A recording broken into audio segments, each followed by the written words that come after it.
And we're starting today, and the subject today is a continuation of a workshop that was given by Ken Wapnick. This is part two. We're going to be delving into more about what is non-duality today.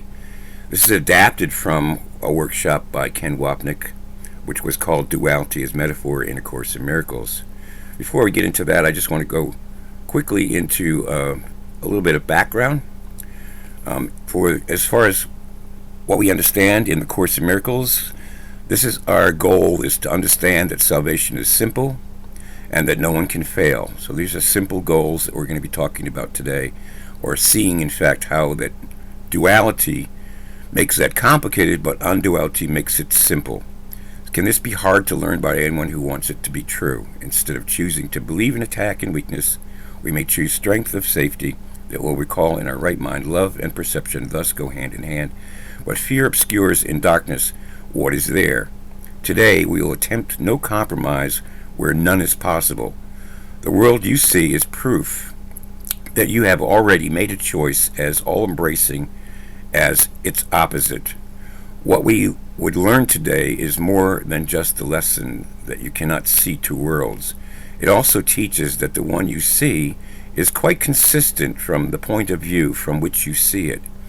It is all a piece because it stems from one emotion and reflects its source in everything you see. So this paragraph refers to whatever way you see the world is the way you see the world because of where you see it from. So in our mind is what's important.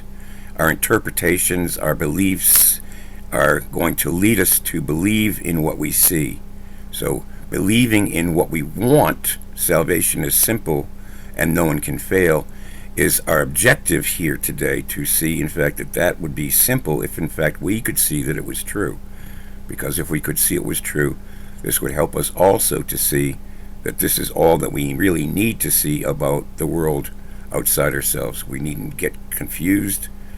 We needn't see the contradictions as important.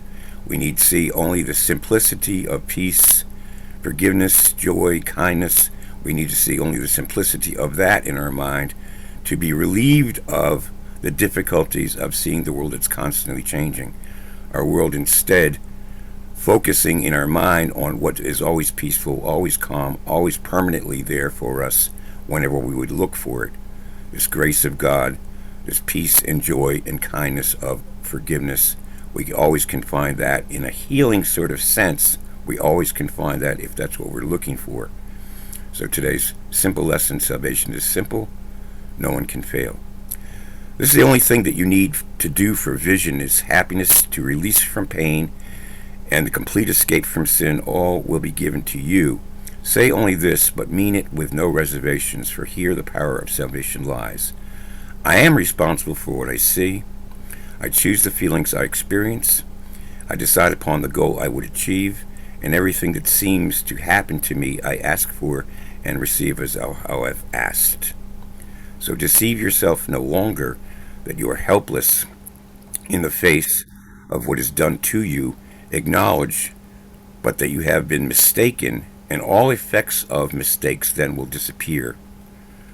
Today's prayer: Father, my thanks to you for what I am, for keeping my identity untouched and sinless in the midst of all the thoughts of sin my foolish mind made up. And thanks to you for saving me from them. Amen. So it's what we identify with then, which is going to affect how, in fact, we see the world outside ourselves. It is the effect of our choice. How we're going to see the world is going to seemingly be the cause of our next choice. That actually isn't true.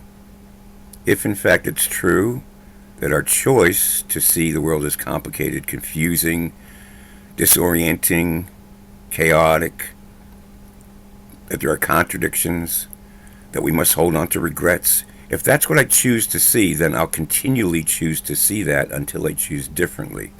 So the Course is teaching us really about making the choice to see that salvation is simple. Once, in fact, I see the simple choice of that prayer, meditation, and asking for peace within are the way to go in terms of seeing that forgiveness is possible, and therefore release from fear instead of the fear for release is how I can live my life. Something I included in the email this week, in between lessons, we are the joint will of the sonship whose wholeness is for all. We begin the journey back by setting out together and gather in our brothers as we continue together. Every gain in our strength is offered for all, so they too can lay aside their weakness and add their strength to us. God's welcome waits for us, and He will welcome us as I am welcoming you. Forget not the kingdom of God for anything the world has to offer. And then I went a little bit to some background about A Course in Miracles, because typically there are some new people that are reading some of the emails that I'm sending out recently, because I'm going to get started again with going through the Course in Miracles next week. Last time also I had mentioned that chapter 3 is where we see how in fact our perceptions can be elevated towards knowledge. Knowledge, as the Course defines it, is whole, undivided, and is always love. Knowledge is love, in other words. Love and knowledge are the same as far as the Course sees that. It's a completeness. So knowledge is a little different from people that are looking at the Four Agreements and the continuation of the Four Agreements and the other books of Toltec wisdom. They define knowledge differently there. A little bit differently is important to see the difference, because in the Toltec wisdom, knowledge is something that humans have and that changes constantly. As far as the Course goes, that knowledge is being used differently here. Knowledge is being used as complete, whole, and unchanging. Perception, however, is what the Course is referring to, is that can change, and we have some control over that to some degree, but it's based on our choices. We're not good at seeing our choices. It turns out that every single moment of every single day is involved in the choice making one way or the other. It actually is being used for making a choice in which it may become conscious, and or it is fulfilling a choice already made, which can be fulfilled unconsciously. Most of our mind is actually being used by the unconscious. Most of our mind and most of our experience in our mind actually is not conscious to us. Most of it happens in the unconscious. So chapter 3 was what talked about perceptions in a way of understanding that they're temporary, that they change, and also about seeing how that knowledge is actually power that never changes. And so certainly, therefore, with certainty, we can accept that God's knowledge is never changing, and God's knowledge is what we're asking for. We don't necessarily have God's knowledge in our mind, and this is where the Toltec wisdom and A Course in Miracles can agree that what humans refer to as knowledge, in fact, must change, because human minds always must change, can never be permanent, because they're finite. They're made into flesh, they're made into blood, they're made into brain cells. They must change constantly. They will never exceed whatever the limits of their growth is. They will constantly change, being born and dying. So chapter 3 was important, and I had mentioned it previously. Also, previously we had looked at a little bit about what is non-duality, and so I included in the email message about that a little bit also. Non-duality teaches us that there is just one eternal spirit, and everything else is actually inseparable and a part of that one spirit. You possibly had never heard of the word non-duality, unless perhaps you read about spirituality, meditation, and Indian philosophies in particular, or about consciousness, because recently consciousness is being realized as that there is a non-duality aspect of consciousness, a source of consciousness which is non-dual, and then a use of consciousness which can be dual uses. In other words, in opposing views can become important in consciousness, and therefore become important in terms of how the world is manifest from consciousness. All of the world is, in one way or another, manifest from consciousness. That's all the world that is that we see with our eyes, all the world that is our experience of it outside of our mind. So non-duality establishes that a world of space and time are actually separated objects, places, and are illusory, or some say it's not real. I tend to shy away from saying that it's not real.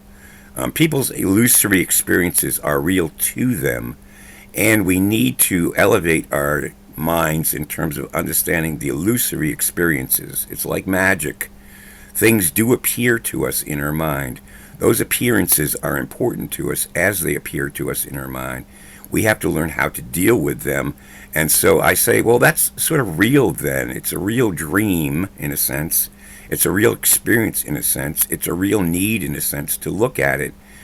It's how we look at it and what we interpret from it and what we go on to believe. That's what becomes important as we learn in A Course in Miracles. Not to identify with our experiences, not to identify with the past, not to identify with our thoughts and perceptions, but instead to see them, in a sense, as that they're sort of like magic and sort of illusory, that we can see through them to a greater truth. Or we can see from them also that sometimes our experiences will reflect back to us choices towards a higher truth or whole truth, or the knowledge, in fact, that the Course is promising us is the result of acceptance of what the Course refers to as the atonement plan, or the simplicity. Let's just keep it simple. Simplicity of salvation. It's already guaranteed that all will be saved. In terms of how to go about doing it, that's a difficulty that the human mind seems to want to be able to understand, and yet the human mind is limited in terms of its experience. And so there's an educational process that's involved in that, and that's what the Course in Miracles is actually for. So often non-duality teachers say our experiences of the world outside our mind is illusory at best. Non-duality students may say they are learning to see through the illusions, and maybe this wouldn't make sense to you just yet. And it's not important that we understand it just yet. It's important that we accept. There may be a possibility to see through the past in such a way as to see that it isn't really relevant to my being able to make a decision, but I do seem to give it all the power in terms of my making my decisions. I seem to base them mostly on the past, mostly on my past experiences, mostly on my fear of failures also, and so therefore I tend not to be completely happy, not to feel completely fulfilled, not to feel completely satisfied. So this is an important realization, is I want to see through the illusions or the illusory nature of the world that appears to me in my mind, but that is external to my mind. If not, I hope that this presentation might open for you a curiosity about the reality and about non-duality. Because curiosity would be actually very helpful. Curiosity is what got me started for sure. Many years ago, I began to discover certain things about near-death experiences, about little children that had prodigy experiences where they could know advanced mathematics, or they could become advanced artists, or they could become advanced musicians, and yet they were little children that couldn't possibly have had enough training to understand what it is that they could do. And in fact, I found that mostly they couldn't actually explain it, and that people weren't really looking for an explanation of it. People were really looking for a way to categorize it, to evaluate it, and to analyze it. And what I'm saying is the Course actually shows us there's a way to understand consciousness in such a way as that it becomes neutral, to understand the past in such a way as that it becomes neutral, to understand the future in such a way as that it doesn't even exist, that all of time and all of our decisions actually exist in the same one moment, is quite a leap perhaps. But that's where non-duality is taking us, to understanding that the leap isn't really so big. It's the same thing as any other decision that we make. We can see non-duality, and we can see the truth, not really just with our physical eyes though. And we tend to use our physical eyes and our physical senses for most of the evidence of what we come to believe. So about that, then I hope this presentation connects some of the dots for us, seeing that this picture of reality has been framed in such a way as that it needs purification for me to understand it, so that within me then I can find that in fact what really is true is one eternal spirit is my source, and all reality then has been seemingly separated from that. However, in fact, that cannot actually be true. And so it must be a heavenly reality. And this is why all of the mystics and all of the religious devotees and so on and so forth of what I know about the past, and also what my studies have brought me to understand, is that a non-duality must be actually the truth. So I also had mentioned previously about chapter 14, teaching for the truth then is sharing perceptions with the Holy Spirit for a particular purpose.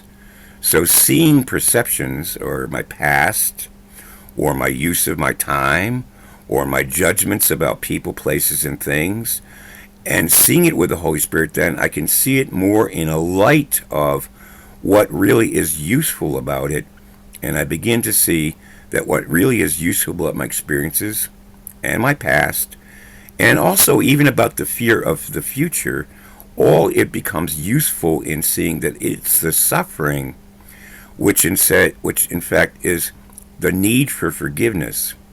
So the need to forgive myself for holding on to the fear instead of releasing it.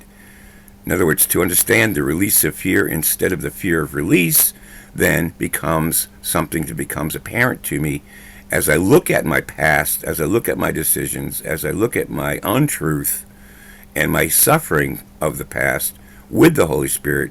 Then in fact I see opportunities to let go of that darkness and to see things in a new light. So chapter 14, teaching for the truth, also was something I mentioned of great importance. Of course, most of the sections of A Course in Miracles are of great importance, and that's why teaching A Course in Miracles is quite a challenge, actually, to get started. And I was lucky to get started doing that a little bit more than 7 years ago now, and at that point to have the opportunity to meet some people that were genuinely wanted to learn about the Course in Miracles. Some of them have come back often or forever since I started doing this, and I appreciate it because I truly really need to do this for myself. It's what keeps me grounded and helps me to maintain internal peace and sanity, and in fact is something that I value very greatly and appreciate the fact that you're here doing this with me today, all of you. So I'm going to get started today with today's presentation. Today's presentation has been recorded for me by Irene. I'll be showing it on the screen, and I'll be pausing it in between sections. As I play each section, I'll play the entire section for the most part. I may interrupt just momentarily during the course of any particular section just to put in a few words, but I will keep my lectures to the in-between time. And actually, I'm at the end of my part of the lecture for the most part. I will add some insights as we go through this, and I'll ask if there are questions or comments when any of you might pitch in. And don't forget, I've muted you.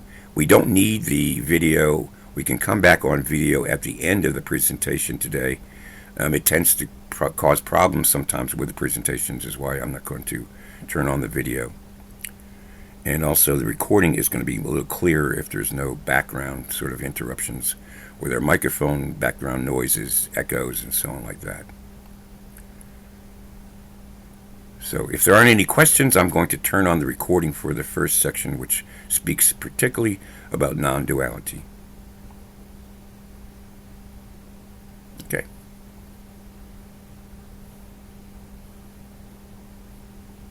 There it is. Hi everybody, my name's Irene, and today we're reading from Duality as a Metaphor in A Course in Miracles by Kenneth Wapnick, and this is part 2 on non-duality. The idea that nowhere does the Father end, the Son begin, as something separate from Him, makes no sense to us. There are many passages in the Course that reflect this. There is not much we can say about it, but it is, once again, extremely important that you understand this is the bottom line. This is the only truth there is, the only reality. Everything else is a dream. Everything else is totally made up. This is one of the few places in the Course where you can actually see not only a description of heaven, but almost a definition of it. This is a perfectly clear, non-dualistic statement. There is nothing outside you. That is what you must ultimately learn, for it is the realization that the kingdom of heaven is restored to you. There are many places in the Course where Jesus says things like this. When he says this is something you must ultimately learn, he is telling you this is very important.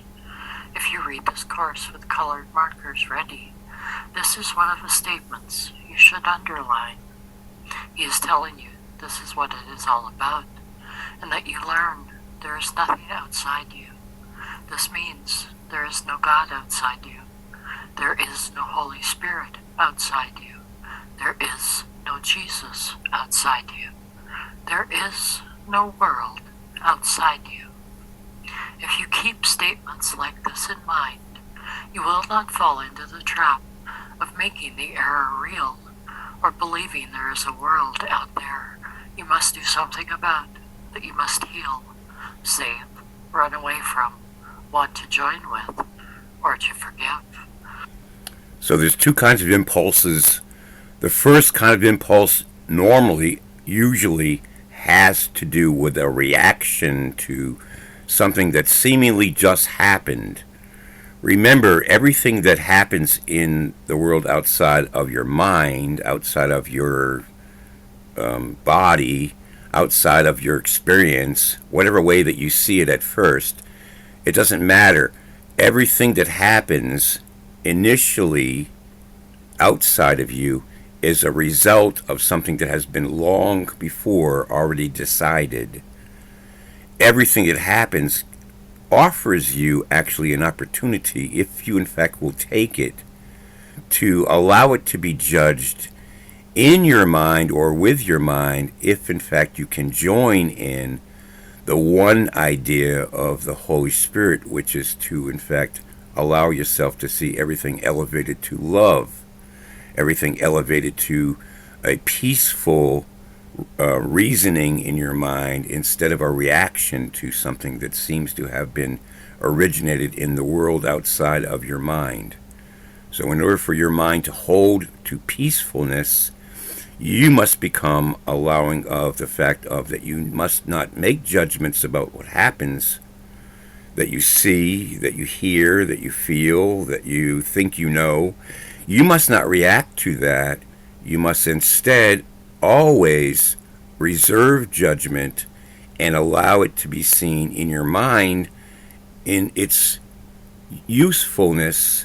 To see the usefulness of time is to encourage the mind to always choose the simplicity of salvation, the simplicity of understanding that there's a higher one truth which never is contradictory, never presents confusion or chaos, and always presents a whole, undivided, peaceful, loving way to see things. So that's important.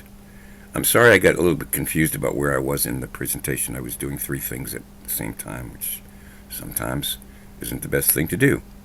I'll continue here, though, with the quotes. For God created only this, and he did not depart from it, nor leave it separate from himself. This is a classic non-dualistic statement. This is a reflection of the other important principle in the Course. Ideas leave not their source. There is no world apart from your ideas, because ideas leave not their source, and you maintain the world within your mind in thought. We are an idea in the mind of God, and we have never left our source. That means the separation never happened. Early in the text, Jesus says, "The kingdom of heaven is not within you. The kingdom of heaven is you." You are the kingdom of heaven because you are one with God, and God is the kingdom. The kingdom of heaven is the dwelling place of the Son of God, who left not his Father and dwells not apart from him. Heaven is not a place nor a condition. It is merely an awareness of perfect oneness and the knowledge that there is nothing else, nothing outside this oneness, and nothing else within. If we truly could understand this, we would not need anything else in the course. Later on, I will read a passage where Jesus says, "We say God is, and then we cease to speak. For in that knowledge, words are meaningless. There are no lips to speak them, and no part of mind sufficiently distinct to feel that it is now aware of something not itself." So another idea of seeing non-duality is that with seeing wholeness, it's never seeing parts apart. Can we see parts? Well, apparently we can. Apparently there is a way to perceive. Apparently all perception, though, however, has been used in our mind as projections, as though there is an existence outside of our mind. That, in fact, turns out to be the problem with seeing the world in a more peaceful sort of way, in a more satisfying sort of way, because we give power to the projections outside our mind. They actually have no real power. It's only our giving away of our own power and seeing it reflected back to us as disturbances, difficulties, frustrations, problems. That's the reason why, in fact, our decisions need to be made more consciously in terms of our choice making, to see that we always want to choose towards the kingdom, towards complete and whole knowledge, and towards one truth which could not ever change. That's what we always want to choose towards that. This is why it takes a while to learn this process through the Course in Miracles. Remember, there's 31 chapters. There are 365 plus workbook pages, or exercises rather, including some concepts that are included into that between some of the workbook lessons. And there is a manual for teachers, and there is the Song of Prayer, and that's the entirety of A Course in Miracles. A lot of pages and a lot of reading to do, and also a lot of applying the concepts, because the concepts will lead to, applying the concepts from the Course in Miracles will lead us to the principles, and the principles will lead us to the simplicity.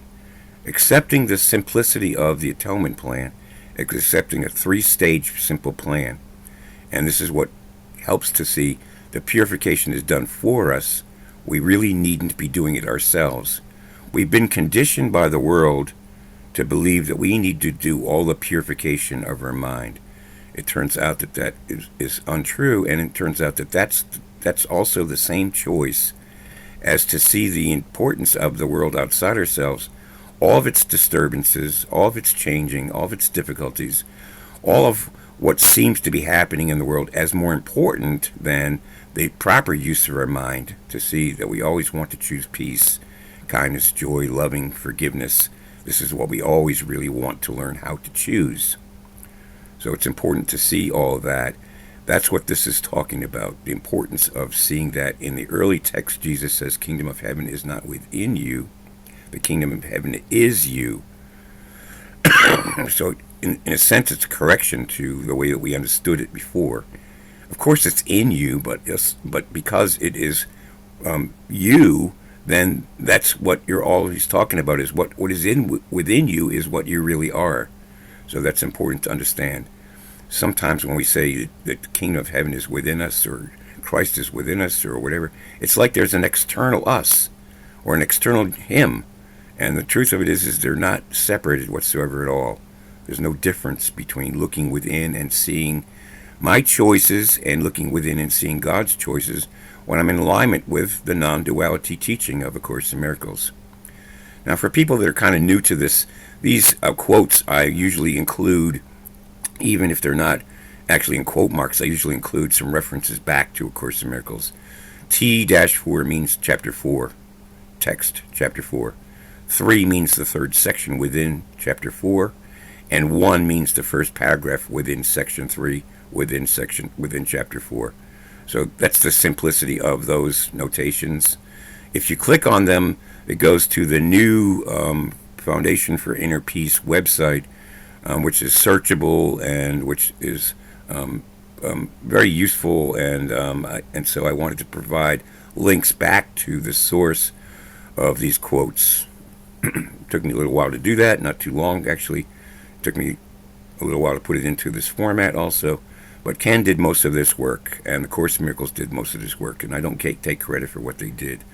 I, in fact, point out that the Course in Miracles is perfect the way it is. Ken's teaching is far superior to mine, or I really enjoyed it, and because of him, I can teach A Course in Miracles. And so these are the ways that I see that I need to remain humble and peaceful about what it is I'm doing, so that I can see that God is my source, God is my truth, God is my salvation, and so on. Now, I'll just pause here, like I said. Oh, by the way, a couple more people came in and welcome people. I won't mention you by name because we're on recording now. But anybody wants to speak about this now, you don't have to say your name. You don't have to say what your past experiences is. You can just get right to whatever it is you want to comment about or whatever question you might have. If anybody wants to add anything or ask anything. Don't forget you're muted.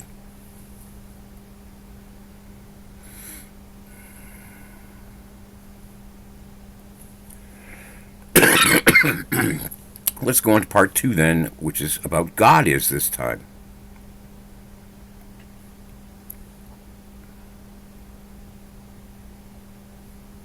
God is. If God is, then his Son is also, and there is nothing else. That is probably the closest we will get in the Course to a definition of heaven. It is the awareness of perfect oneness and the knowledge that there is nothing else. Miracles reawaken the awareness that spirit, not the body, is the altar of truth. This is the recognition that leads to the healing power of the miracle. When Jesus uses knowledge, he is not talking about knowledge in the conventional sense, where you know something, you are aware of something. That is because these all occur within a dualistic framework. Knowledge in the Course is just a synonym for that state of perfect oneness. It is the state of the kingdom of pure being. It is the knowledge that there is nothing else, nothing outside this oneness, and nothing else within. Some of you are familiar with a book Gloria and I wrote many years ago called Awaken from a Dream, where there is a lovely description of the unity of heaven.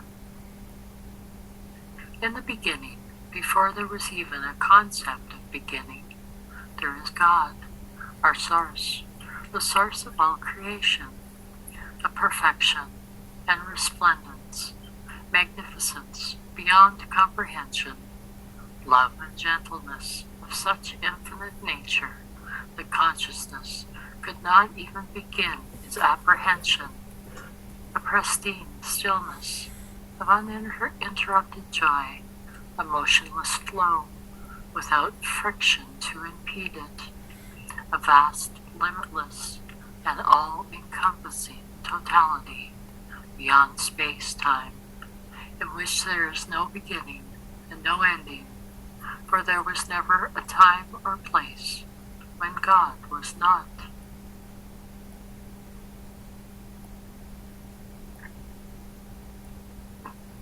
Creation, like spirit, is abstract, formless, and unchanging. Its nature is unity, knowledge of which is that there is nowhere, The Creator ends and the created begins. There is no boundary, no differentiation, no separation. Yet included in this knowledge is the fact that we're not the source of creation, though we remain one with it. Those of you who are familiar with my book on Helen, Absence from Felicity, may remember that I discussed that Helen, who obviously had a very close relationship with Jesus and certainly experienced him as very real, occasionally would tell me of an experience she would have of a voice that was basically soundless and that transcended the voice of Jesus. That is what we're talking about. That experience transcended the dualistic experience of having a relationship with Jesus. It was something beyond even what the Course is about. Because the Course says it is not about heaven and it is not about truth. It is about removing the interferences that we place between ourselves and the truth. So if I were to say, oh, I'm really not trying to have a relationship with anybody, I might be interpreted as believing that I am somehow aloof or don't need others in my mind or something along those lines. Well, that wouldn't be the proper use of my mind or the proper interpretation of the truth either. We do appear to each other as separate. The reason for seeing each other as separate, it turns out, is for the purpose of joining. So apparently we didn't learn the lesson of unity, and so unity becoming now important, the importance of seeing what seems to be outside ourselves is for the realization or the recognition of the need for joining. So the truth takes us to a perception which is far more useful. I need to join with Spirit. Spirit is my source. I seem to be having experiences of separated other experiences outside of my mind. My mind is therefore not actually focused on the truth. It's actually dissociated into those conditions which seem to present to my mind more opportunities to see separation. I need to use my mind differently to focus it on its true purpose, which is to extend the truth to others. So the mind needs to be used for the proper purpose. This is the mind, in fact, which has become, in a way that the Course describes as identified with or split from the truth. It has identified with a separated truth. It has identified with a separated experience. It has identified with a separated reality. It needs to stop doing that. The only way to stop doing that is for me to see what choices are not realistic and to allow those to be changed as I begin to see, to the best of my ability, what Spirit would present to me as an alternative or as a replacement for the untruth. So the Course is all about undoing the idea of separation, the past, the difficulties, the differences, the chaos, the confusion, the contradictions, and so on. Over and over again, Jesus says in one form or another that knowledge is not the goal of this Course. Oneness is not the goal of this Course. Peace is the goal of this Course. Any questions or any comments anybody wants to add? Don't forget you're muted. Quiet today, okay. Over and over again, Jesus says in one form or another that knowledge is not the goal of this Course. Oneness is not the goal of this Course. Peace is the goal of this Course. And peace in A Course in Miracles is accomplished through the undoing of the ego's specialness. We are talking about a concept of oneness and unity that totally transcends anything in this world. It transcends A Course in Miracles, It transcends forgiveness. It transcends the miracle. It transcends even the role of the Holy Spirit. There is no perception, simply the total knowledge of who we are, a glory of such unified resplendence that concepts of within and without have no meaning. Can the mind of God begin? Can the mind of God end? Can a thought that is part of that mind be something other than that mind? Surely not, since there is no subject or object in the state of heaven, no observer or observed. There is no way of understanding what that is, but you could at least begin to understand that nothing in this world has anything whatsoever to do with that, in any way, shape, or form. One does not have to understand or know what that oneness is. But again, if you're going to really understand this course, then you must understand there is something beyond what you think these words are telling you.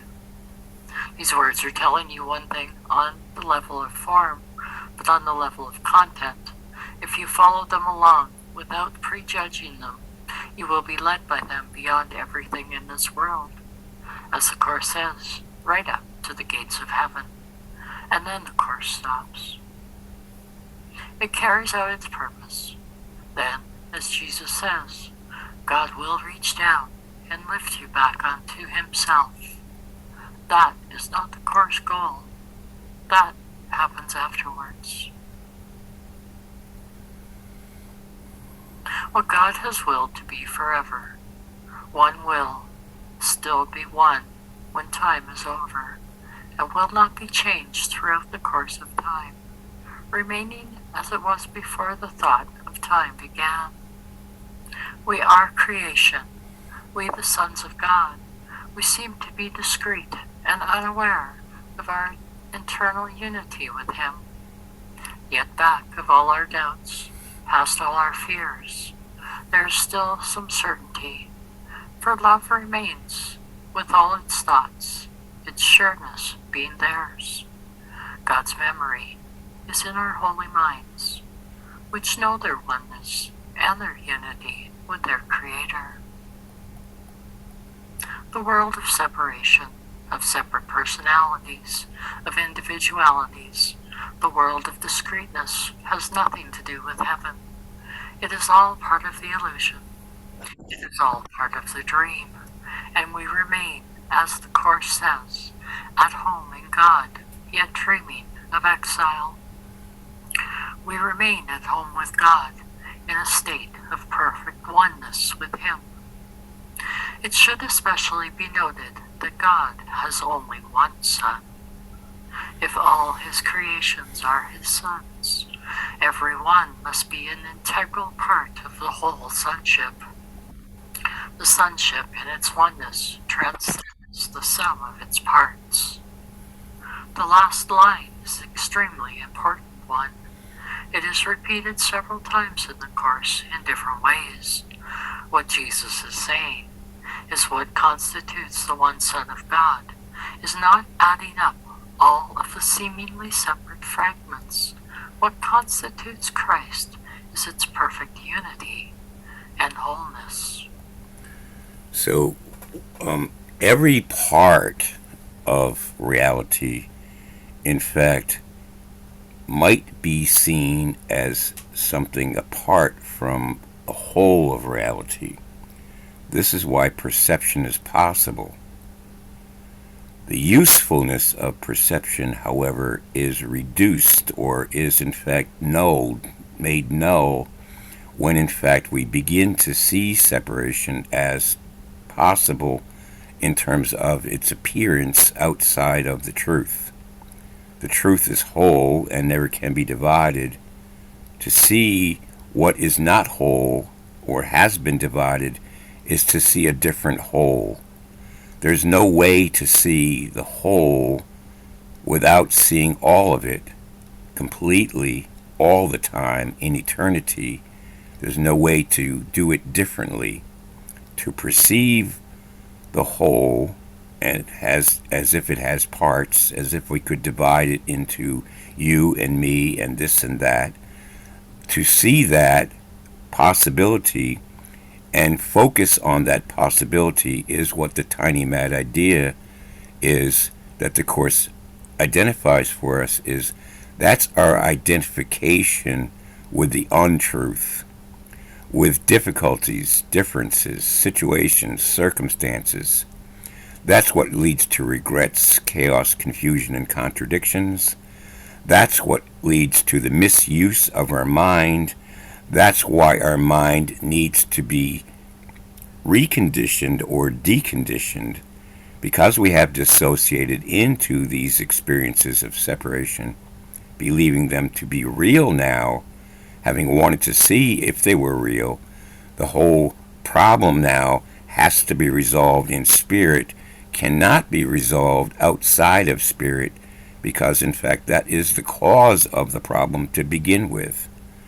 The cause of the problem is to see that there is something that is different, that can be changed, that could be different and seen differently. That's the whole problem to begin with.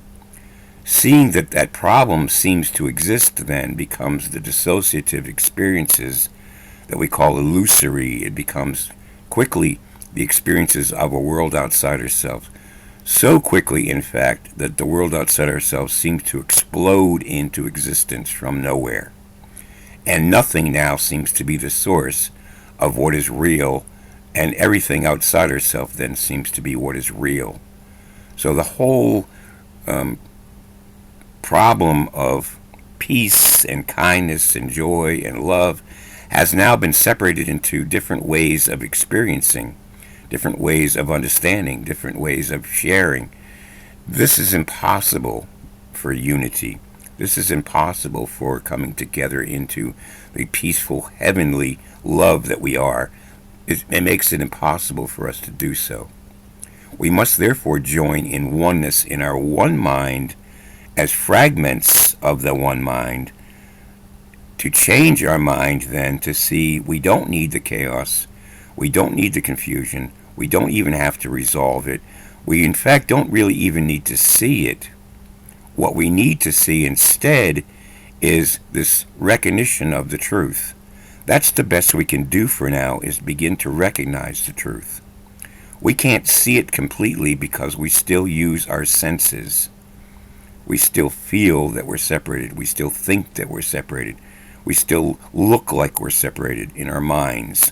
Because our minds are doing this, are obsessing with the difficulties of separation, then in fact our minds are not focused on the simplicity of union, on the simplicity of salvation, on the simplicity of the unchanging perfect truth.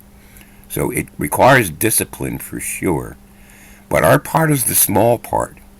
Our part is simply to recognize we never have to change what isn't true. We never actually have to attack it, therefore.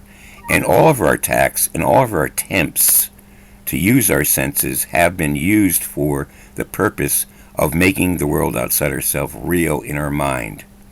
So it's a new way to use our mind is what the Course is teaching us about. It takes the proper use of time to make the proper use of our mind, to see the proper unity of recognizing that the truth is reflected to us when in fact we're focused on, and in fact studying the truth, and in fact doing the best we can to share or to extend our truth to others in a peaceful, kind, joyful sort of way. That's the extension of the lessons in the Course in Miracles, to gently allow ourselves to be with others that also need the same teaching in such a way as to gently allow ourselves to be shown there is no threat, there is no harm, there is no fear that we must hold on to. All of that is simply the reflection of the untruth, of the projections, of the difficulties, instead of the acceptance of the simplicity. So it's a choice-making process that the Course is teaching us. It should be especially noted that God has only one Son. If all His creations are His Son, every one must be an integral part of that whole sonship. The sonship in oneness transcends the sum of its parts. So it's the sonship in oneness that transcends the sum of its parts.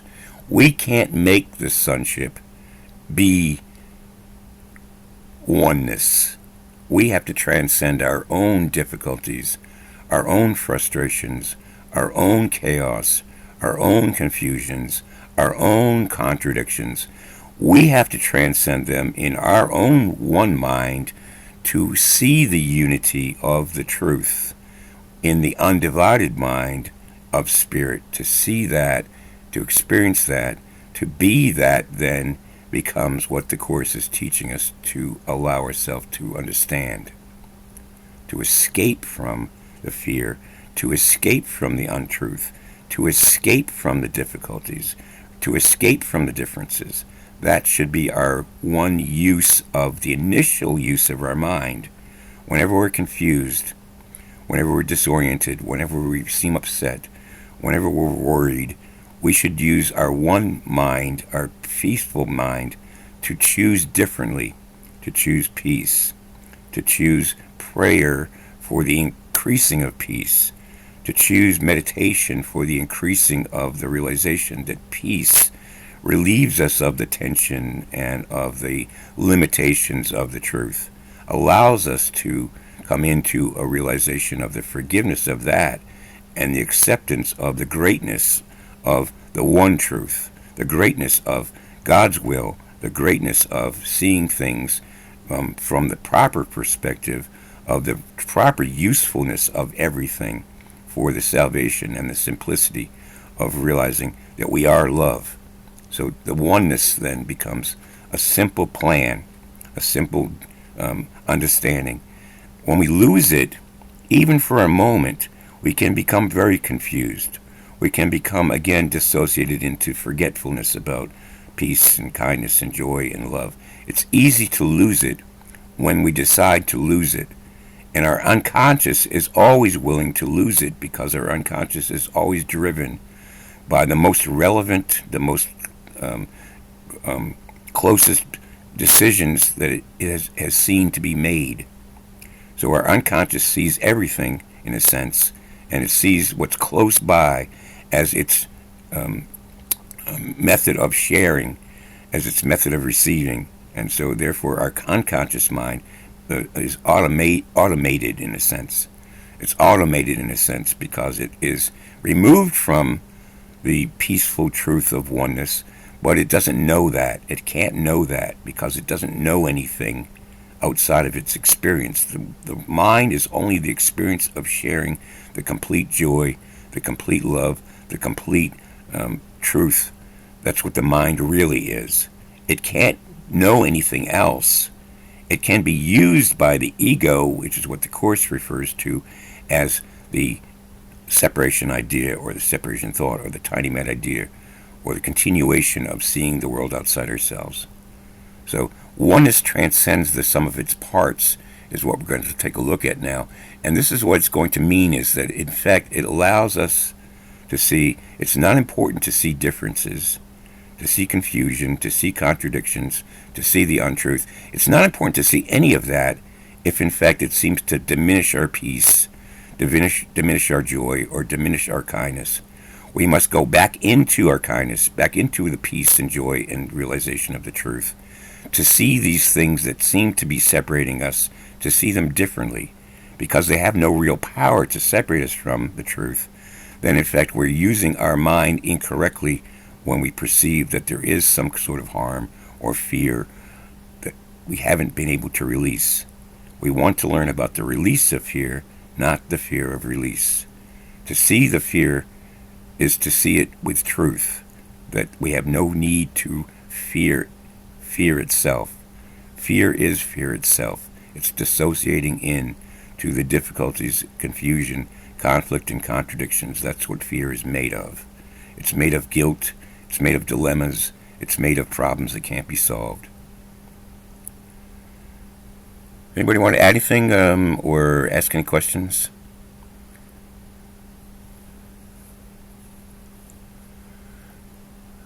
Okay, still quiet. Let's go on to the next part then, about oneness transcends the sum of its parts.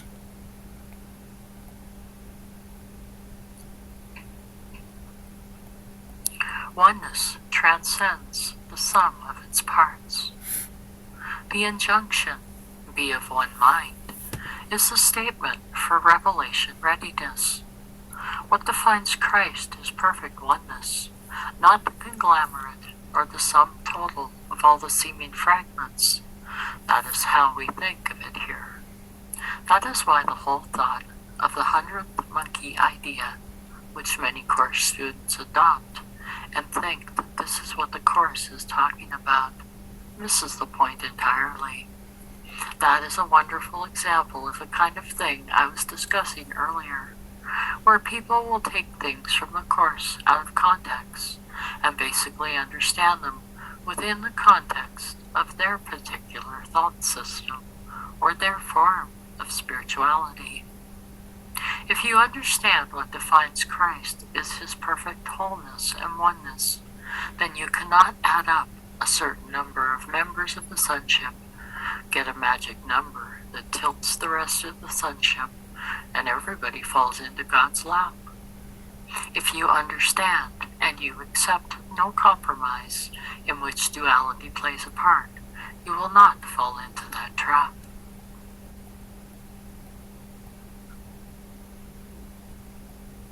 To free the world from every kind of pain is but to change your mind about yourself.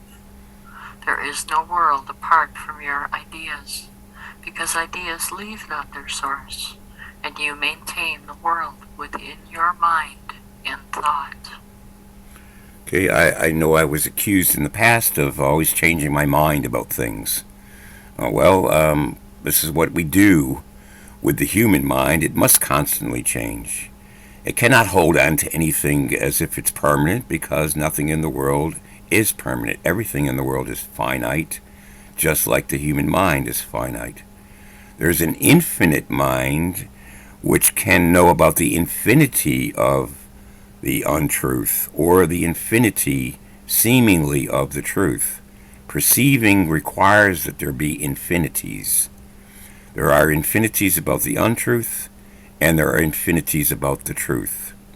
What we want to see reflected back to us is our recognition of the truth. Therefore, what we want to see reflected back to us is the infinities of the truth.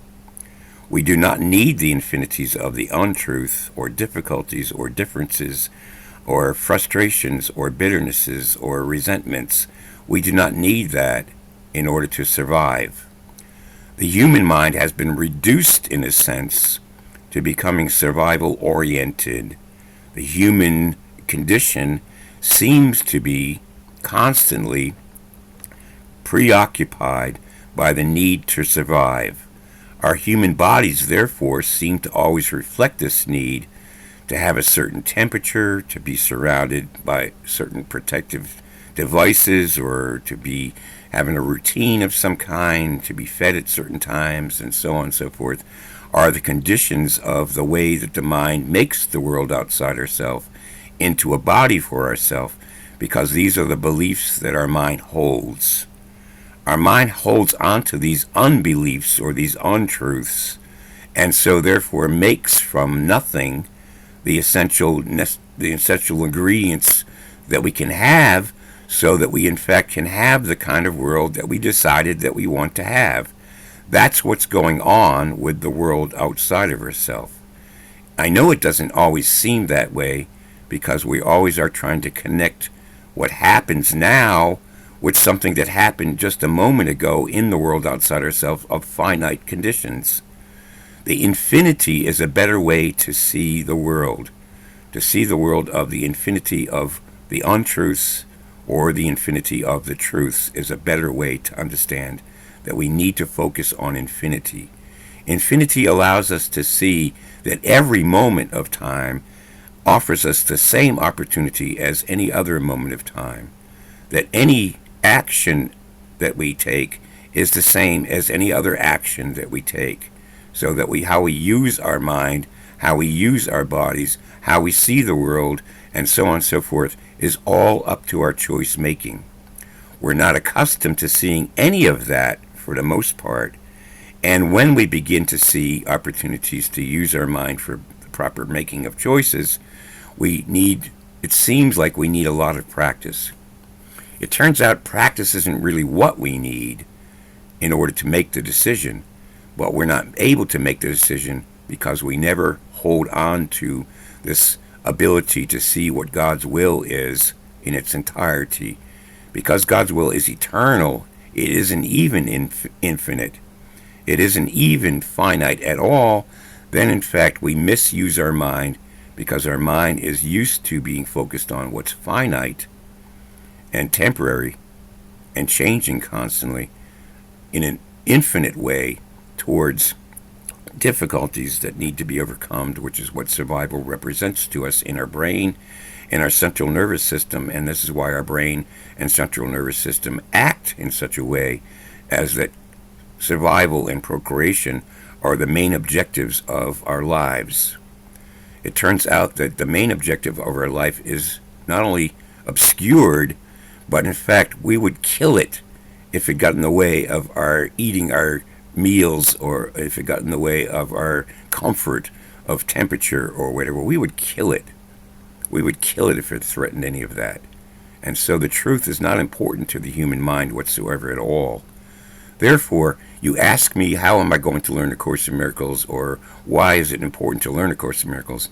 Because the rest that you want, the truth that you want to be able to show to your children, the truth that you want to share with others in peace, is the truth that leads towards peace, leads towards joy, leads towards kindness, and that's what you would like to see in the world, instead of this neediness to survive. Instead of this neediness to have sex for procreation or pleasure, we would want to see the continuation of humanness for the purpose of seeing peacefulness, kindness, and joy that can be shared easily with each other and never needs to actually be protected in such a way as if there would be harm, as if there would be unkindness, as if there would be murder, as if there would be difficulties even. So there's no way to save the world. Don't worry about that. The only way to save yourself is, in fact, to join the oneness of the sonship, or the truth of Holy Spirit, not to be concerned so much with separation, because it isn't the problem, not to be so concerned with difficulties, because they're not the problem, but to be concerned more so with the increasing of joy, kindness, and truth within your mind. So you recognize it more so, and so therefore you begin to choose towards it instead of towards difficulties, differences, contradictions, and confusion. We've been using our mind incorrectly because it seems that we must survive. It seems that there must be limited resources. It seems that that scarcity is real. None of that actually turns out to be true, when in fact we can see the proper use of our mind.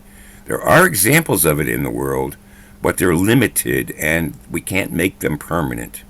We have to in fact invest in this realization of a higher truth of the infinity of the undoing of difficulties, of the infinity of understanding that the truth is whole and never can be divided.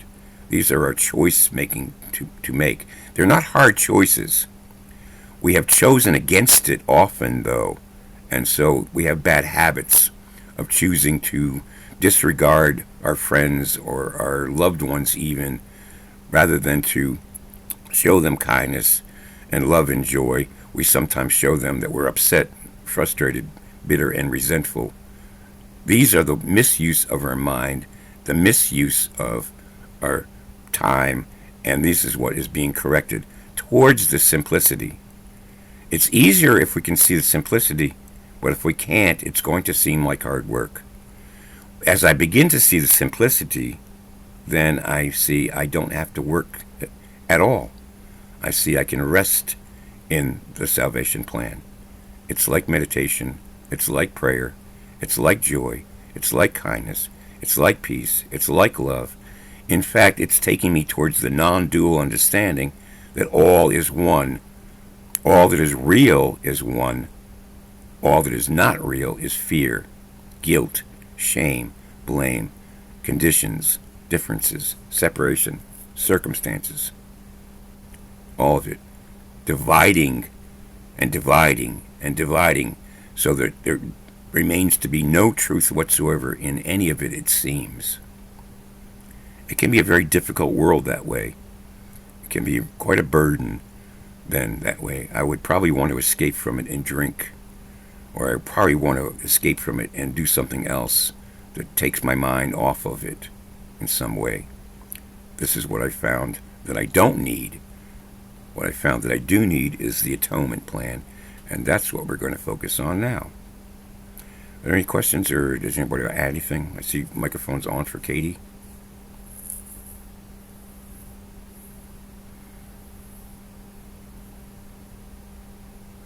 Nobody still? Okay, let's go on then. Guys are so quiet today. Wow, not used to that.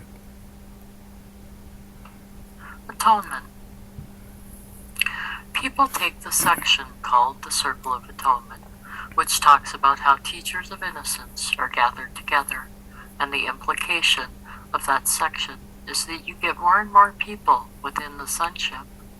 People interpret that as saying that they have got to get more and more people studying the course. Governments, national and world leaders must study the course. So we get more and more people into this circle. That's very nice spirituality.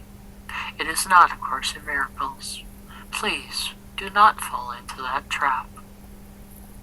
If you accept no compromise in which duality plays a part, you could never fall into that trap, because that is a dualistic statement, that you get people who are seemingly separate, and you just get enough of them in one place, and something magical will happen. That is not what this course is about. When you're adding people up, you are making separation real, and you are saying a certain number of people are needed to save the world. Christ is totally one. Jesus says in the teacher's manual, only one teacher of God is needed to save the world. Then you do not add up numbers. This is about each individual student of A Course in Miracles learning this course, accepting the atonement for one self, and then realizing that they are that one. The manual makes it very clear that only one is needed, and Jesus is not talking about himself. He would be an example of the one, but we are all examples of the one. Jesus is an example of the one who has accepted the atonement for himself, whose mind is perfectly healed. But in that awareness, in that healing, in that acceptance of the atonement, he knows there are no separated sons. He becomes the Christ because he now realizes that he is the Christ. He, as a separate personality, disappears because we are all Christ. We are all part of that whole. So when we really want to see the whole, then we really want to see that that is what Christ represents to us in our mind. But we therefore really want to see that that is who we are in his mind. And so we being whole in his mind and he being whole in our mind, we're inseparable. This is a recognition then of a higher way to perceive, or higher truth, or something that is certain more so than anything that has to do with separation or confusion or contradiction or chaos or differences. So I begin to see the truth as I begin to focus on that the separation isn't true. In order to see the separation isn't true, I need to see an example of it in my mind in perfect peace. This is what Christ can represent for me. In my mind, he can represent perfect peace. So I now allow myself to see the lesson of Christ is perfect peace. He teaches that we should love our neighbors as ourselves and love God with all our hearts. That then is what is in my mind. because my mind identifies with what his mind is about, of the peace and the perfection of his mind, then my mind can focus more easily on only the truth or the truer perceptions as they're reflected back to me from the truth. Then, in fact, I can accept my part in this is to live like him and to be like him and to allow him to make all the judgments about the truth, because he is the source then of the truth. I made him the source of my truth then, and so therefore there cannot be anything true outside of our union, outside of our joining. Nothing else is more important to us together. As the sonship, we are then the Christ and the sonship as one. So we each, you see how this goes, we each therefore it's important that we each can make the same choices. It's important that we see that we have the capacity to do so. Our only problem really is that we're not in the habit of doing so. Therefore, it seems like we need a lot of time or a lot of practice. It turns out we don't need a lot of time or a lot of practice when we start to use our time properly, and when we start to use our practice properly, it starts to diminish the amount of time that's necessary to recognize the truth. Staying, therefore, within recognizing the truth becomes something that becomes more important to us as we see the experience of realizing that's where the truth seems to increase. Therefore, we begin to see the increasing of the truth in our mind is always, in fact, a good sign of our proper use of our mind, because the proper use of our mind is to see the increasing importance of love, kindness, joy, peace, and so on, because those are the way that we can, in fact, see that we're living in peace, joy, and kindness, and so on and so forth. It's important that we decide that that is what we want to recognize, so that we begin to recognize that more so, instead of that there seems to be something other than that that can oppose that. There really is nothing that can oppose that, except that I can choose to see that there might be something that can oppose that, and then go on with that irrational thought to make it seem real. I've been using my mind irrationally when I'm suffering. I've been using my mind irrationally when I'm seeing that there are different choices to make, which seems to vary the degrees then of the truth. There can't be any degrees of truth or levels of truth, really. What really I'm saying when I say that is I'm using my mind incorrectly sometimes. To use my mind incorrectly sometimes means I don't know how to use it correctly all the time. To learn how to use it all the time correctly is what the Course is telling me, that this is what the Course is for. The atonement plan is the acceptance of the simplicity of salvation, of realizing I always can make the right choices. Now watch this. If you try to superimpose on A Course in Miracles your own spiritual path, which may have thousands, hundreds of thousands, and even millions of devotees, you will never learn what this Course is saying. There is nothing else in this world like this Course. It is not saying that you will not find God in other pathways, but you will not find God if you try to do that other pathway with the Course, and you certainly will not find it with the Course. You may construct your own spirituality based on little fragments from the Course, and little fragments from this, and little fragments from that, and that might work for you, but that has nothing to do with A Course in Miracles. If you change one teaching in this Course, if you omit one teaching in this Course, you have omitted the whole Course. That is why Jesus says, either believe this entire Course or none of it. This is not a Course you can pick and choose from. It is not sinful, wicked, or bad if you do, but then it's no longer A Course in Miracles. It is something else. It is eclectic spirituality. There's absolutely nothing wrong with anyone doing that, or promulgating it, or teaching it, but they should have the humility, the good sense, and the self-respect to be clear with the world that they are no longer teaching Course in Miracles. Blend this with anything else, and you will have lost what this is. Just as Christ defined by the whole is greater than the sum of its parts, this Course is the same way. This is greater than the sum of its individual teachings. Individual teachings form a perfectly integrated whole that transcends any one statement or any one principle. That is what you must understand. That is what this hidden level of the Course is. That you realize the perfect totality that this thought system represents. Again, you do not have to be able to accept it totally. You do not have to live it totally. You do not have to understand it totally. But do understand that there is nothing else like it, and nothing else that you think it is saying is what it is saying. That will leave the door open.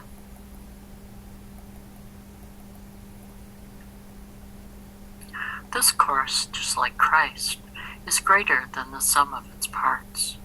And if you want to know what it is teaching, you must give yourself to it totally.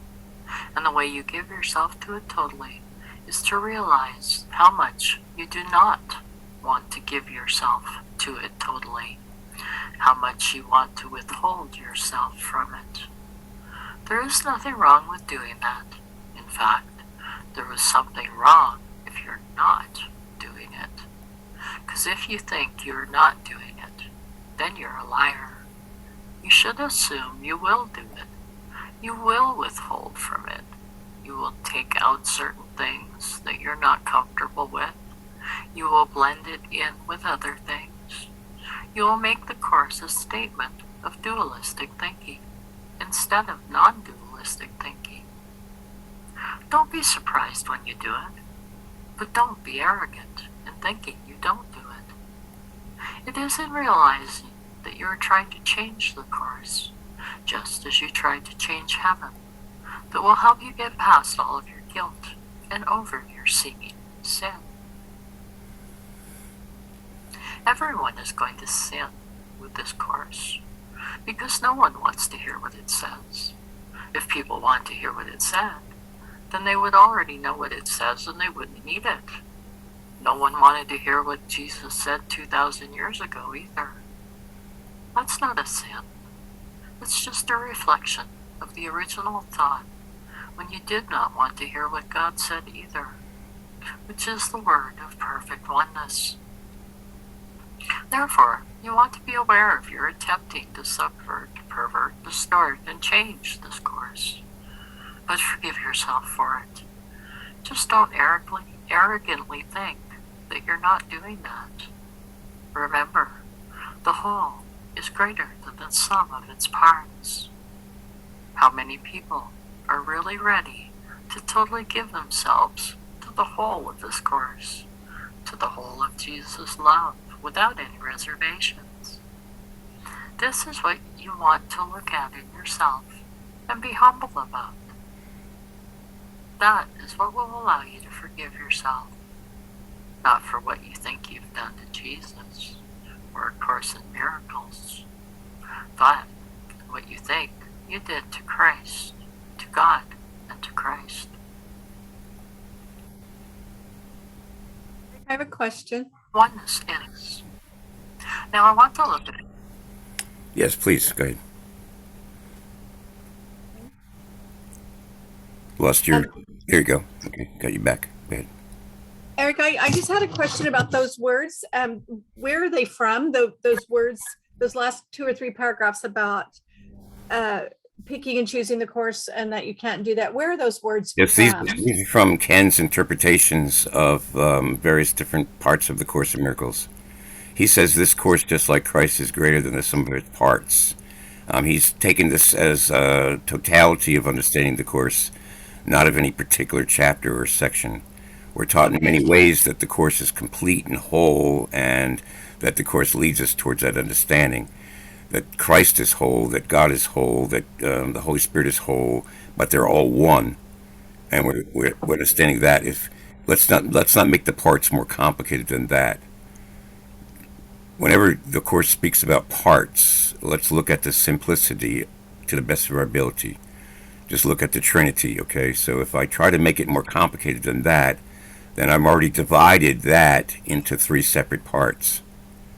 When I see separation, therefore, I see the reinforcement of it even in God Himself.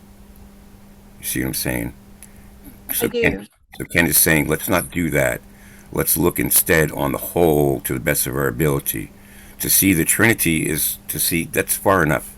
Let's not go further than that when we believe that we see separation, because going further than that is going in the wrong direction. Even seeing that as if that is real, as if there really is a separation of God from His Son, or of His Son from the Holy Spirit, or the Holy Spirit from God, even seeing the possibility of that is already going too far. It's already requiring the unconscious now to make decisions about separation being real. So he's asking us to see that we want to do the undoing of that instead of the doing of that. All right. Eric, I don't know if this is the place or if we have time, but I just want to touch on I have always been aware that a part of me rejects this course. And what it rejects is this God, Jesus, Judeo-Christian aspect that I keep thinking it is. Mhm. And I've struggled this whole year, as you know, to not have to have this to try to deal with that. It's a conflict. Mhm. And I'm still, and as I'm reading this about the paragraphs above, Yes. that conflict comes back inside, it comes back to me. Mm. And I don't have a good answer still after a year. Well, he is I saying don't have, something that seems a little bit not quite as gentle as some of the rest of it. He's saying that if you do these things, then it's because of your choice making that you're not really going to be focused on simplicity of salvation. So he's saying, well, you can do that, and it's okay. Now, it's hard for us to accept that we can. Well, that's okay if we don't want to be whole, we don't want to be complete, we don't want to be always in joy. Oh, it's okay if we don't always want to be at peace. Well, we're going too far, you see. He's only saying this for the purpose of seeing. I really don't want to continue along in that direction. It's the right? wrong direction to go. When I try to make this Judeo Christian, or I try to make this specific in any way to be quoted as this paragraph or these three paragraphs, well, I guess it's actually four, these paragraphs together represent the truth. Well, no, they only represent a reflection of my realization that I can recognize the truth within. I don't have to be separated from the truth. I can be shown the entirety of the truth. It's going to be awkward, of course, when I try to communicate that to another person. When I try to live in the world which doesn't accept that, it's going to seem to be difficult. But it's not really what I'm making difficult is the living in the world, because that is difficult. Because it's difficult to live apart from truth.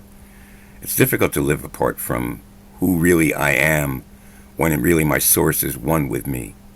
That's what's difficult, really. So in a nutshell, my conflict is really that, again, I'm trying to make this work external. Yes, it's not really external. It's exactly what you're beginning to see. Doesn't matter what I think. I mean, there's no, this is not attached. I'm trying to make it external. I'm trying to find something in the world that this applies to, and it doesn't. I That's mean, right. The Course is taking you towards a gentle way of seeing that nothing can be presented to you that has more power than the actual truth that you are one with God. Okay? Yep, yep. Your volume went down again, but I think I heard you. I said, thank you. Okay, thank you. A number of places in the Course where Jesus says very clearly how he cannot tell us what oneness is. Of all the passages in the Course, these come closest to a description of what oneness is. But Jesus also makes it very clear. There's no way we can understand that. This is Jesus talking in the first person. I share with God the knowledge of the value He puts upon you. This would be an example of a dualistic statement. It makes it sound as if God values His Son. That is because there is no way, as He is going to say in a minute, that anyone can understand what the state of perfect oneness is. My devotion to you is of Him, being born of my knowledge of myself and Him. Jesus is saying that He is totally one with God and totally one with us. There is no separation. Remember, knowledge is not dualistic in the Course. It is not that Jesus knows God or knows us. Jesus is aware in a non-dualistic way, no subject or object, of the perfect unity of God and Christ. We cannot be separated. Whom God has joined cannot be separated. And God has joined all His sons with Himself.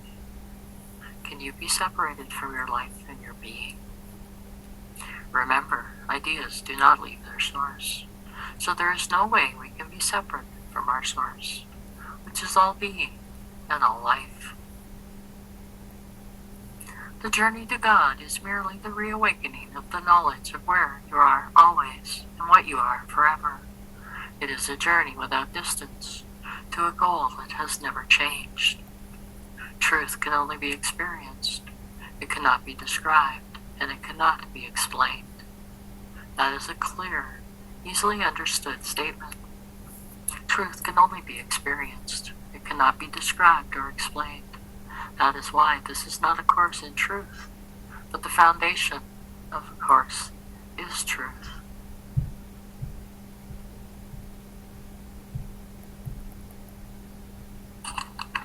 If you are to understand the reflections of truth that constitute the main body of the teachings of this course, namely what forgiveness is and the miracle is, then you must understand what a reflection is.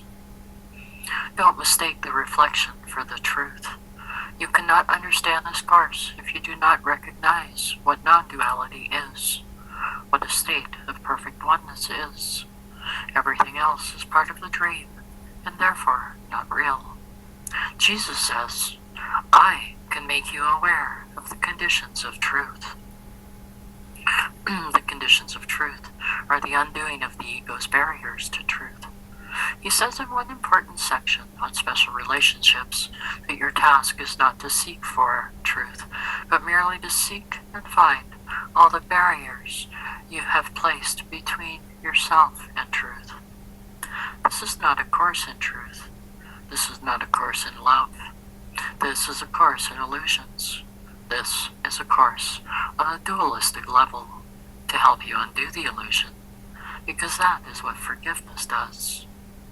It is a course in undoing the illusion, which then allows you to remember who you are as God's Son.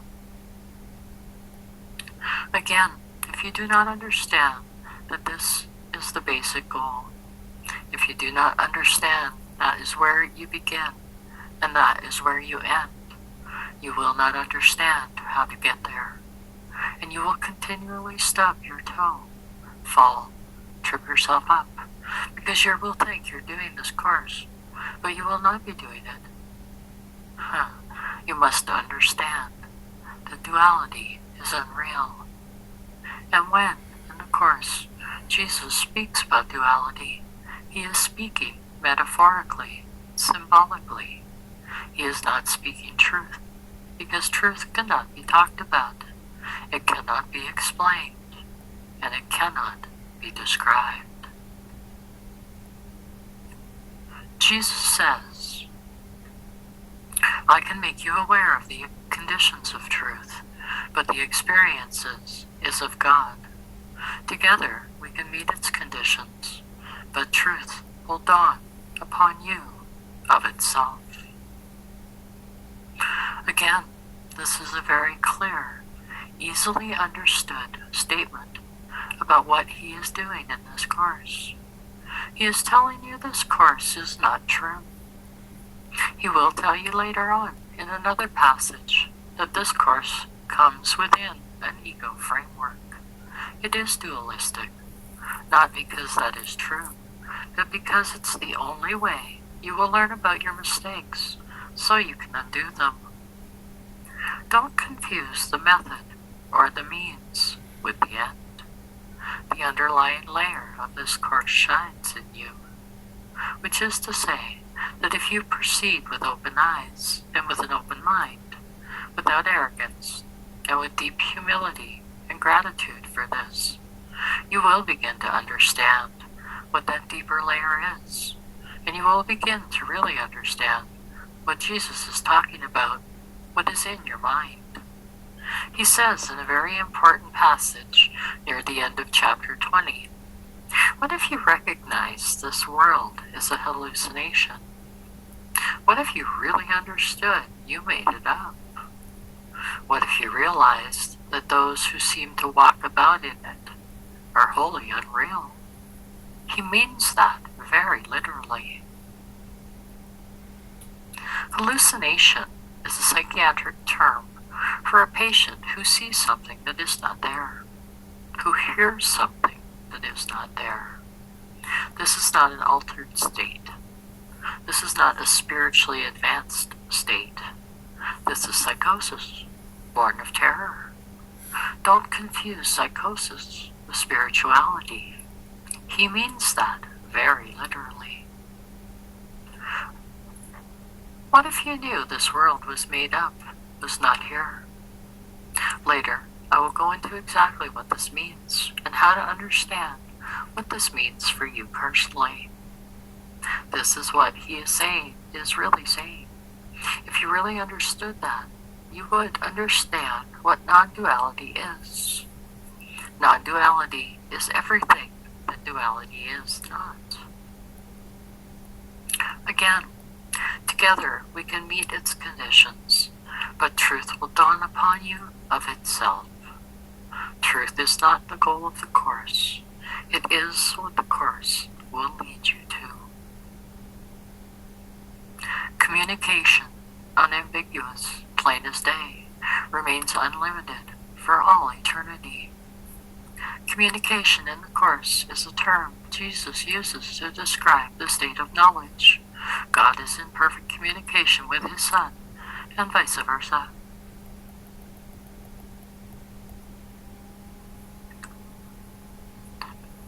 Chapter 21, Reason and Perception. The inner shift.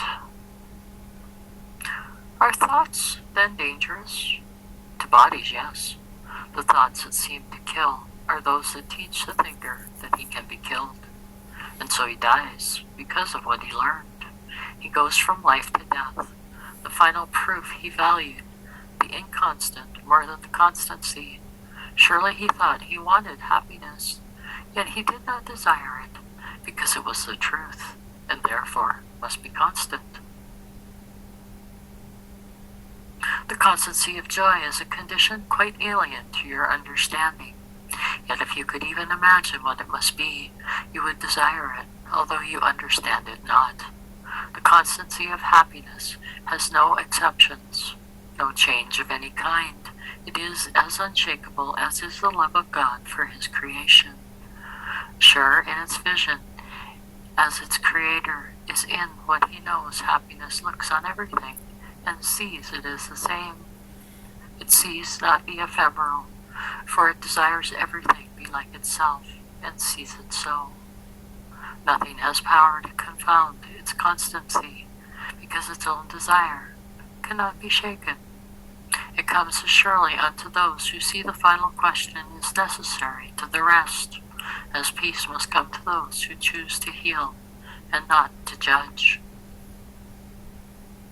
Reason will tell you that you cannot ask for happiness inconsistently, for if what you desire you receive, and happiness is constant, then you need ask for it but once to have it always. And if you do not have it always, being what it is, you did not ask for it. For no one fails to ask for his desire of something he believes holds out some promise of power of giving it. He may be wrong in what he asks, and the where and the what, yet he will ask because desire is a request, an asking for, a made by one whom God himself will never fail to answer. God has already given all that he really wants, yet what he is uncertain of, God cannot give, for he does not desire it while he remains uncertain, and God's giving must be incomplete unless it is received. You who complete God's will and are his happiness, whose will is powerful as his, a power that is not lost in your illusions. Think carefully why you have not yet decided how you would answer the final question. Your answer to the others has made it possible to help you be already partly sane, and yet it is the final one that really asks if you are willing to be wholly sane. What is the holy instant but God's appeal to you to recognize what he has given you? Here's the great appeal to reason, the awareness of what is always there to see, the happiness that could be always yours. Here is the constant peace you could experience forever. Here is what denial has denied revealed to you.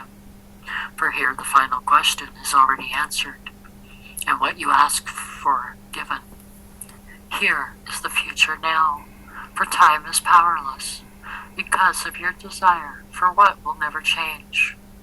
For you have asked that nothing stand between the holiness of your relationship and your awareness of its holiness. Thank you for joining us. Hope to see you again. Take care. Okay, and that's the end of the recording. And I'm momentarily going to stop this recording of the session today. I just want to say first, though, our choice is always towards the simplicity, towards the certainty, and towards what we, instead of suffering, need to see in terms of what needs to be increasing with the peace, joy, kindness, and love of God needs to be seen as it's always increasing because he's always extending it always to all of us. That's what I really want to see. So everything that I learn really needs to be grounded in this one simple lesson that all truth simply is indivisible from all truth. That seeing that there was some difference, separation, or chaos or confusion is going in the wrong direction. And it starts out with seeing complexity. It starts out with seeing separation. It starts out with seeing that choices are not always certain. I must see the one certainty that all choice is a choiceless awareness. All choice for reality is one choice to see the one mind, the one truth, the one God, and to see that I am all with him as he is giving his all to all of us. This is what I really want to see. So this is what peace is. This is what kindness is. This is what joy is.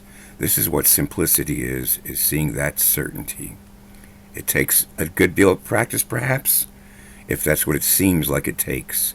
When it doesn't seem like it takes time or practice to realize the recognition of the reflection of that truth, then in fact it won't seem as difficult as it would seem if it does seem like it needs constant attention and constant choice making.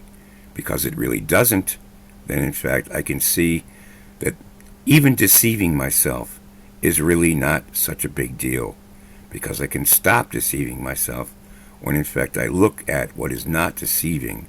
The truth is never deceiving, is never hidden, and is never difficult to understand. What is difficult to understand is the untruth, the complexity, the chaos, the confusion, the contradictions, and so on like that. I'm going to stop the recording now, but it doesn't mean that you have to leave if you don't want to.